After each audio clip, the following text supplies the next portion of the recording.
بیچاری کئی روز سے دم توڑ رہی ہے، ڈر ہے خبر بد نہ میرے منہ سے نکل جائے، تقدیر تو مبرم نظر آتی ہے ولیکن پیران کلیسا کی دعا ہے کہ یہ ٹل جائے۔ تو پہلی بات میری ختم ہوئی، عالمی نظام خلافت دنیا کی تقدیر مبرم ہے، ہو کر رہے گی، اس میں کسی صاحب ایمان کو کوئی شک، کوئی شبہ، کوئی ریب نہیں ہونا چاہیے۔ البتہ اس کا اب دوسرا پہلو کیا ہے، اس کا آغاز کہاں سے ہوگا؟ پہلی بات تو یہ، ہمارے بعض لوگوں کے ذہنوں میں، سادہ دل لوگ وہ سمجھتے ہیں کہ پوری دنیا میں ایک ہی دفعہ آ جانی چاہیے، یہ کوئی علاقائی خلافت تو نہیں ہو سکتی، خلافت تو عالمی ہوتی ہے۔ ان سے میں کہتا ہوں عالمی خلافت کب تھی جناب؟ یہ تو نہ خلافت راشدہ میں عالمی تھی، کیا ہندوستان شامل تھا اس میں؟ کیا چین شامل تھا؟ کیا یورپ شامل تھا؟ اور پھر جو خلافت کے نام سے جو ملوکیت چلی ہے وہ بھی صرف آپ دور بنو امیہ میں کہہ سکتے ہیں کہ وہ پورا عالم اسلام کم سے کم اس کے تحت تھا۔ بعد میں خلافت عباس، بنو عباس میں اور فاطمیین کی خلافت میں اور آل عثمان جو ہیں آٹومان ٹرکس کی خلافت میں ٹکڑے تھے، حصے بکھرے تھے، کوئی مانتا تھا کوئی نہیں مانتا تھا۔ اور سب سے بڑی بات یہ، اگر ایک دم پوری دنیا پر خلافت قائم ہو سکتی تو حضور کے دست مبارک سے ہوتی، لیکن نہیں ہوئی۔ نتیجہ کیا نکلا؟ ایک ملک میں حضور نے قائم کر دی، جزیرہ نما عرب، یہاں خلافت قائم ہو گئی، حضور خلیفہ ہے۔ اس کے بعد آپ کے خلفائے راشدین نے پھر اس کو وسعت دی، شرقاً غرباً شمالاً، 3 کالمز نکلے ہیں فوجوں کے، صحابہ کرام کے، 3 کالمز، ایک ایسٹ ورڈ، ایک ویسٹ ورڈ، ایک نارتھ ورڈ۔ ایک عراق کو فتح کرتے ہوئے ایران میں پہنچ گیا، خراسان تک چلا گیا، ایک شام کو فتح کرتے ہوئے اور پھر سینائی پیننسولا سے ہو کر افریقہ میں داخل ہوا اور اٹلانٹک تک پہنچ گیا، تیسرا سیدھا شمال میں گیا، لیکن یہ زیادہ دور نہیں جا سکتا تھا، کوکیشین ماؤنٹینز آ گئے، کوہ قاف، اس زمانے میں تو یہ یوں سمجھیے کہ امپیسیبل تھا نا کوہ قاف، لہذا وہاں آ کر رک گیا بابا۔ اب بھی یہ ہوگا، کسی ایک جگہ سے شروع ہوگا پھر پھیلے گا، اس کے سوا کوئی چارہ کار ہے ہی نہیں۔ اگر ہر جگہ پوری دنیا میں ایک ہی وقت میں ہو سکتا تو حضور کے دست مبارک سے ہوتا صلی اللہ علیہ وسلم۔ اب وہ نقطہ کون سا ہوگا، نقطہ آغاز کون سا ہوگا؟ اس میں پہلی بات تو میں نے کہا، جو شک کرے گا اس کا پھر ایمان مشکوک ہے، ہوگا، لازماً ہوگا، گلوبل ہوگا، پوری دنیا میں ہوگا۔ کہاں سے شروع ہوگا اس میں آپ اختلاف کر سکتے ہیں، لیکن مجھے تو 2 حدیثیں تو ملی ہیں جن سے یہ اندازہ ہوتا ہے کہ یہ اس مشرقی خطے سے ہوگا، عرب کے مشرق کی جانب کسی ملک سے ہوگا، کسی خطے سے ہوگا۔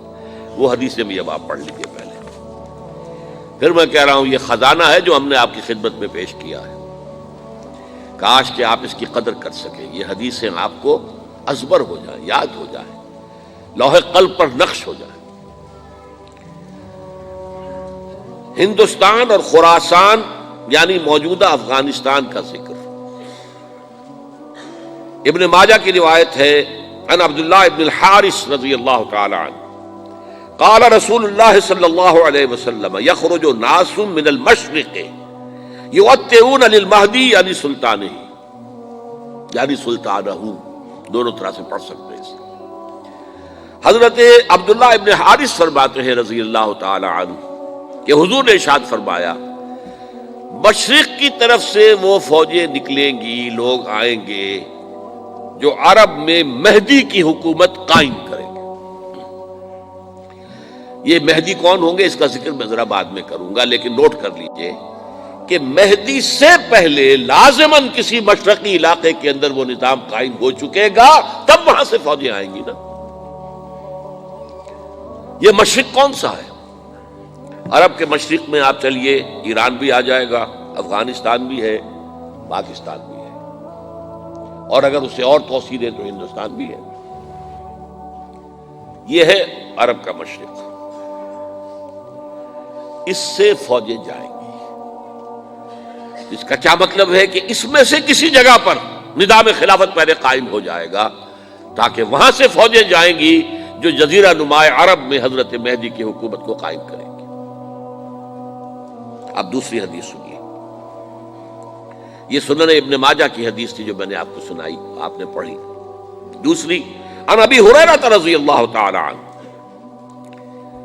یہ ترمذی شریف کی روایت ہے، قال قال رسول اللہ صلی اللہ علیہ وسلم یخرج من خراسان رایات سود لا يردها شیء حتی تنصب بإیلیا۔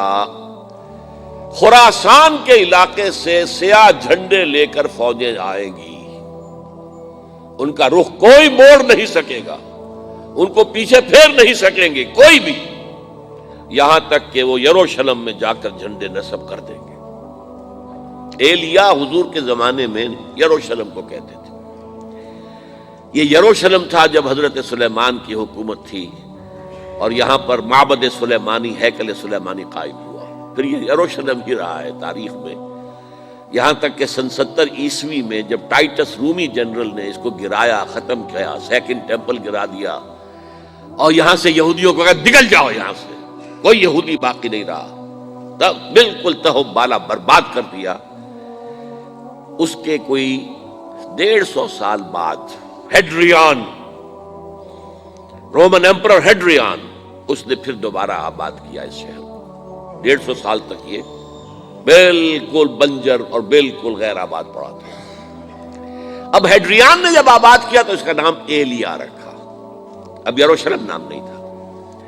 تو حضور کے زمانے میں پھر اس کا نام ایلیا تھا، اور اب اس سے کیا معلوم ہو رہا ہے کہ یہ یروشلم مسلمانوں کے قبضے سے اس وقت نکلا ہوا ہوگا۔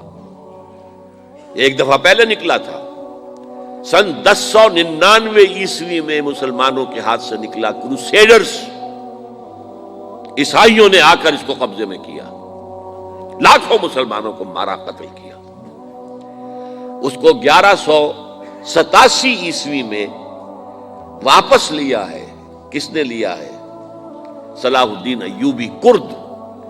عرب کھوکھلے ہو چکے تھے، عربوں نے کھویا، واپس نہیں لے سکے، بہت حکومت کر چکے تھے، 400-500 برس کی حکومت کر کے، اور ان کے عیش اور ان کے آرام، اب ان میں جان نہیں تھی کہ وہ واپس لے سکے۔ واپس لینے والا گرم کرد خون تھا، صلاح الدین ایوبی۔ تو گویا کہ اب آپ سمجھئے کہ 88 برس تک عیسائیوں کا قبضہ رہا یروشلم پر۔ اب 1967 میں یہودیوں نے قبضہ کیا ہے، اور اب 38 برس تو ہو گئے، 88 نہیں تو 38 برس تو ہو گئے ہیں، لیکن وہ دور آئے گا کہ اب پھر لیں گے۔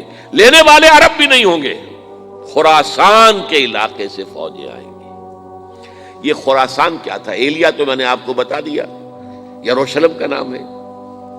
خراسان اس زمانے میں ایک بہت بڑے ملک کو کہتے تھے، کچھ حصہ پاکستان کا بھی اس میں شامل ہے، کچھ حصہ ایران کا بھی ہے۔ ایران کے اس حصے کو اب بھی خراسان کہتے ہیں، وہ ایک صوبہ ہے۔ خراسان ایک صوبہ ہے ایران کا، چھوٹا سا۔ پاکستان میں خاص طور پر یہ جو علاقہ مالاکنڈ ایجنسی کہلاتی ہے، اس سے اوپر جتنا علاقہ ہے، اور یہ جو واخان کی ایک پٹی آتی ہے اوپر، واخان افغانستان کی ایک پٹی سی دم سی چلی آتی ہے جو جا کر چائنا کی سرحد سے مل جاتی ہے، یہاں سے لے کے یہاں تک یہ جو مالاکنڈ کا وہ درہ ہے اور پہاڑ ہے، یہ بھی خراسان کا حصہ ہے۔ باقی تقریباً 2/3 آف افغانستان، ساؤدرن حصہ نہیں ہے خراسان کا حصہ، یہ سیستان کہلاتا تھا، یہ خراسان نہیں ہے۔ لیکن یہ کہ اوپر کا 2/3 آف افغانستان، اور اس کے ساتھ یہ جو عرب، جو اب یہ ترک ممالک آزاد ہوئے ہیں سوویت یونین کی ڈسولوشن کے ساتھ، یہ سارا علاقہ کہلاتا ہے خراسان بزرگ، دی گریٹ خراسان۔